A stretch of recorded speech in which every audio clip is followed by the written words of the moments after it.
ದೇವರಾಗಿ ಮಾತಾಡುವುದಕ್ಕೆ ತೊಡಗಿದ್ರೆ ನೀ ಎಷ್ಟೂ ಮಾತಾಡುತ್ತಿ. ಯಾಕೆ? ನಿನಗೆ ಭಾವವೇ ಇಲ್ಲ, ನಿರ್ಭಾವ. ಜೀವ ಆಗಬೇಕು. ಎಲ್ಲವೂ ಕರ್ಮ ಕರ್ಮ ಕರ್ಮ ಕರ್ಮ. ನೀ ಯಾವ ಕರ್ಮಕ್ಕೆ? ಕುಂತಿ ನಿನ್ನ ಪಾದ ಮೂಲದಲ್ಲಿಟ್ಲು, ನಾ ಎತ್ತಿಕೊಂಡೆ ಅಂತ ಹೇಳಿದ್ಯಲ್ಲ, ನೀ ಎತ್ತಿಕೊಂಡದ್ದು ಯಾವ ಕರ್ಮಕ್ಕೆ ಅಂತ? ನೀ ದೀರ್ಘ ಸುಮಂಗಲಿಯಾಗಿ ಬದುಕು ಅಂತ ಆಶೀರ್ವಾದ ಮಾಡಿ ಭಾನುಮತಿಗೆ ನಿನ್ನ ಗಂಡನನ್ನು ಕೇಳು ಅಂತ ಹೇಳ್ತಿ ಅಂತ ಆದ್ರೆ, ನನಗ ಆಶೀರ್ವಾದ ಮಾಡಿದ್ದು ಯಾವ ಕರ್ಮಕ್ಕೆ ಅಂತ? ನನ್ನ ಕರ್ಮಕ್ಕೋ ನಿನ್ನ ಕರ್ಮಕ್ಕೋ? ಮೂಲವನ್ನು ಕೊಂದು ಕಳೆ ಯಾಕಿಟ್ಟೆ? ಭೀಮಸೇನನನ್ನು ಆಲಂಗಿಸಿಕೊಳ್ಳುತ್ತೇನೆ ಎನ್ನುವ ದುಷ್ಟ ಭಾವ. ಆಲಂಗಿಸಿಕೊಳ್ಳುವುದು ಯಾಕೆ? ಕೊಲ್ಲುವುದಕ್ಕೆ. ಭೀಮನಿಗೆ ಗೊತ್ತಾಗಲಿಲ್ಲ, ಧರ್ಮರಾಜನಿಗೆ ಗೊತ್ತಾಗಲಿಲ್ಲ, ನಿನಗೆ ಗೊತ್ತಾಯ್ತಲ್ಲ. ಯಾರ ಕರ್ಮ ಇದು? ಧೃತರಾಷ್ಟ್ರ ಭೂಪತಿಯ ಕರ್ಮಕ್ಕೆ ನಿನಗೆ ಗೊತ್ತಾದದ್ದ? ಭೀಮಸೇನನ ಕರ್ಮಕ್ಕೆ ನಿನಗೆ ಗೊತ್ತಾದದ್ದ? ದ್ರೌಪದಿಯ ಮಾಂಗಲ್ಯಕ್ಕೆ ಬೇಕಾಗಿ ನಿನಗೆ ಗೊತ್ತಾದದ್ದ? ಗೊತ್ತಾಗ್ತದೆ ಅಲ್ವೋ ನಿನಗೆ? ಉಳಿಸ್ತಿ ಅಲ್ವೋ ನಾ ಹೇಳಿದ್ದದನ್ನು? ನಿನ್ನ ಮಾತನ್ನು ಕೇಳದೆ ಭೀಮಸೇನ ಮುಂದೆ ಬಂದಿದ್ರೆ 10,000 ಆನೆಯ ಬಲ ಹೊಂದಿದಂತಹ ನನ್ನವರ ತೋಳ್ತಕ್ಕೆಯಲ್ಲಿ ಸಿಲುಕಿ ನುಚ್ಚು ನೂರಾಗಿ ಹೋಗ್ತಿದ್ದ. ಕಬ್ಬಿಣದ ಪ್ರತಿಮೆ ಮುಂದೂಡಿದೆಯಲ್ಲ ನೀನು.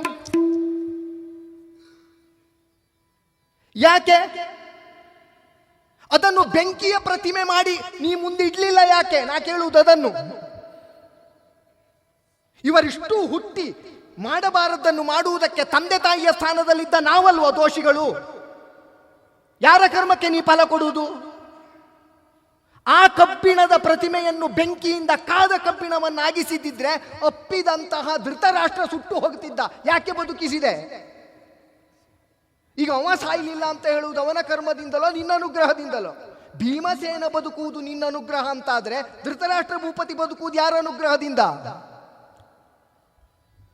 ಧೃತರಾಷ್ಟ್ರ ಭೂಪತಿಯ ಅಂತರಂಗದಲ್ಲಿರುವ ದ್ವೇಷ ಅಳೀತು. ನಿನ್ನ ದ್ವೇಷ ಅಳೀಲಿ ಅಂತಲೇ ನಾ ಹೀಗೆ ಮಾಡಿದ್ದು. ಈಗ ನಿನಗೆ ಪ್ರೀತಿ ಬಂತಲ್ವಾ? ಎಲ್ಲ ಪ್ರತಿಜ್ಞೆ ಪ್ರತಿಜ್ಞೆ ಪ್ರತಿಜ್ಞೆ, ಕರ್ಮ ಕರ್ಮ ಕರ್ಮ ಹೌದು ಅಂತಾದ್ರೆ ಧರ್ಮರಾಜನ ಹೆಣ ಬಿದ್ದು ಎಷ್ಟು ದಿವಸ ಆಗಿರ್ತಿತ್ತು ಹೇಳು? ಲೆಕ್ಕ ಹೇಳು. ಪ್ರತಿಜ್ಞೆ ಅರ್ಜುನನದ್ದಿರ್ಲಿಲ್ವೋ? ತನ್ನ ಗಾಂಡೀವವನ್ನು ನಿಂದನೆ ಮಾಡಿದವರ ಕುತ್ತಿಗೆ ಕತ್ತರಿಸ್ತೇನೆ ಪ್ರತಿಜ್ಞೆ ಹೌದಾ ಅಲ್ವೋ? ಸತ್ತನೋ? ಪಾರ್ಥನ ಗಾಂಡೀವವನ್ನು ತಿರಸ್ಕರಿಸಿದ, ಬೆಂಕಿಗೆ ಹಾಕು ಸುಡು ನಿನ್ನ ಗಾಂಡೀವ ಅಂತ ಹೇಳಿದ ಧರ್ಮರಾಜ ಸತ್ನೋ?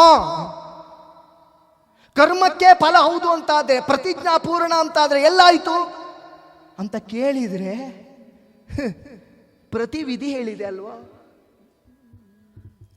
ನಿಂದಿಸಿದ್ರೆ, ಹಿರಿಯರನ್ನು ನಿಂದಿಸಿದ್ರೆ ಅವ ಬದುಕು ಸತ್ತ ಹಾಗೆ. ಮತ್ತೆ ತನ್ನನ್ನು ತಾನೇ ಹೊಗಳಿಕೊಂಡ್ರೆ ನೀ ಸತ್ತ ಹಾಗೆ. ಈ ಪ್ರತಿಜ್ಞೆಯನ್ನು ಎಷ್ಟು ಸುಂದರವಾಗಿ ನಿನ್ನವರನ್ನು ಬದುಕಿಸಿಕೊಳ್ಳುವುದಕ್ಕೆ ಮಾಡಿ ಅದಕ್ಕೊಂದು ಪ್ರತಿವಿಧಾನ ಮಾಡಿದೆ ಹೇಳು. ನನ್ನ ಆಕ್ರೋಶ ಇರುವುದು ಇಲ್ಲಿ ಕೃಷ್ಣ. ಯಾಕೆ ಇವರೆಲ್ಲರ ಪ್ರತಿಜ್ಞೆಗೊಂದು ಪ್ರತಿವಿಧಿಯನ್ನು ನೀ ಮಾಡಲಿಲ್ಲ? ಕಬ್ಬಿಣದ ಪ್ರತಿಮೆಯನ್ನು ಕೊಟ್ಟು ಧೃತರಾಷ್ಟ್ರನ ಅಂತರಂಗದ ದ್ವೇಷ ಹುಡಿ ಮಾಡಿದಿ. ಪ್ರತಿವಿಧಿ ಕೊಟ್ಟು ಧರ್ಮರಾಜನನ್ನು ಬದುಕಿಸಿದಿ. ಅವ ಸಾಯ್ಬೇಕು ಅಂತಲ್ಲ, ಬದುಕಿಸಬೇಕು ಅಂತ ನಿನ್ನಿಚ್ಛೆ ಇದ್ರೆ ನೀ ಹೇಳಬೇಕಾದದ್ದನ್ನು ಹೇಳ್ತಿ. ಬೇಡ ಅಂತಿದ್ರೆ ನೀ ಹೇಳುವುದಿಲ್ಲ ಕೃಷ್ಣ. ಮೌನದಲ್ಲಿ ನಗಾಡುತ್ತಾ ಕಣ್ಣೋಟದಿಂದ ಕೊಂದು ಕಳೀತಿ. ಎಲ್ಲ ನೀನೆ. ಕೊನೆಗೆ ಉಪದೇಶ ಎಲ್ಲ ಕರ್ಮ ಕರ್ಮ ಕರ್ಮ. ದೇವರಾಗಿ ಆಡುವುದು ಸುಲಭ, ಜೀವಭಾವದಿಂದ ಅನುಭವಿಸುವುದು ಅತ್ಯಂತ ಕಷ್ಟ ಕೃಷ್ಣ, ಅತ್ಯಂತ ಕಷ್ಟ. ಕೃಷ್ಣ ಇಲ್ಲ, ನಿನ್ನ ಅಂತರಂಗಕ್ಕಿದ ಅರ್ಥವಾಗುವುದಕ್ಕೆ ಇಲ್ಲ. ಯಾಕೆ? ಆ ದೇವ ಭಾವವನ್ನು ಬಿಟ್ಟು ನೀನಿಲ್ಲ. ಕೃಷ್ಣ ನಿನ್ನಲ್ಲಿ ಕ್ರೌರ್ಯ ಇಲ್ಲ. ಮುಂದೆ ವಾಕ್ಯ ಉಂಟು ಅಂತ ಆಗ ಕೇಳಿದೆಯಲ್ವ? ಈಗುಂಟು. ಕೃಷ್ಣ ನಿನ್ನಲ್ಲಿ ಕ್ರೌರ್ಯ ಇಲ್ಲ. ಯಾಕೆ? ನೀನೇ ಕ್ರೌರ್ಯ. ನಿನ್ನಲ್ಲಿ ಕ್ರೌರ್ಯ ಅಂತ ಹೇಳಿದ್ರೆ ಕ್ರೌರ್ಯ ನೀನು ಬೇರೆ ಬೇರೆ ಅಂತ ಆಗ್ತದೆ. ನೀನೇ ಕ್ರೌರ್ಯ. ಆದ್ದರಿಂದಲೇ ನಿನ್ನ ಮನಸ್ಸಿಗೆ ಇದೆಲ್ಲ ಏನು ಪರಿಣಾಮವನ್ನೇ ಕೊಡುವುದಿಲ್ಲ. ಹೌದಾ? ಅವರವರ ಕರ್ಮಕ್ಕೆ ಅವರವರು ಸಾಯ್ತಾರೆ, ಅವರವರು ಬದುಕ್ತಾರೆ. ಹೌದಾ? ಹೌದಾ? ಇದೋ ಹೆತ್ತೊಡಲ ಸಂಕಟದಿಂದ ಕಂಠಕ್ಕೆ ಬರುವ ವಾಕ್ಯ ಇದು. ರಕ್ತ ಕುಡಿದಲ್ಲ, ರಕ್ತ ನೋಡಿ, ರಕ್ತ ಸಿಡಿದ ಬಗೆ ನೋಡಿ. ಸಿಡಿಬೇಕು ಹೇಗೆ ಗೊತ್ತಾ? ರಕ್ತ ಹರಿಯುವ ಹಾಗಲ್ಲ, ನಿನ್ನ ಕಣ್ಣಿಂದಲೂ ನೀರು ಹರಿಯುವ ಹಾಗೆ. ನಿನ್ನ ಕಣ್ಣಿಂದಲೂ ನೀರು ಹರಿಯಬೇಕು.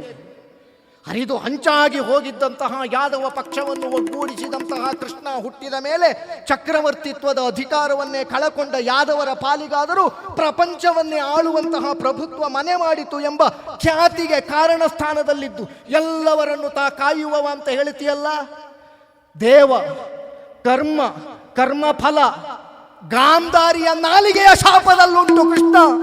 ಇಂದಿಗೆ 36 ವರ್ಷಕ್ಕೆ ಸರಿಯಾಗಿ ಸಂಪೂರ್ಣ ಯಾದವ ಕುಲ ನಿನ್ನ ಕಣ್ಣೆದುರಿಗೆ ನೀನು ಕಣ್ಣೀರು ಹಾಕುತ್ತಾ ಈ ವೇದನೆಯನ್ನು, ಸಂಕಟವನ್ನು ಅನುಭವಿಸುತ್ತಾ ನಷ್ಟಚೇತನನಾಗಿ ಹೋಗಬೇಕು.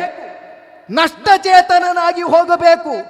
ಯಾದವ ವಂಶ ನಿರ್ವಂಶವಾಗುತ್ತದೆ, ನಿರ್ವಂಶವಾಗುತ್ತದೆ. ಆಗಬೇಕು, ಆಗಬೇಕು ಹೆತ್ತೊಡಲ ಛಾಪ.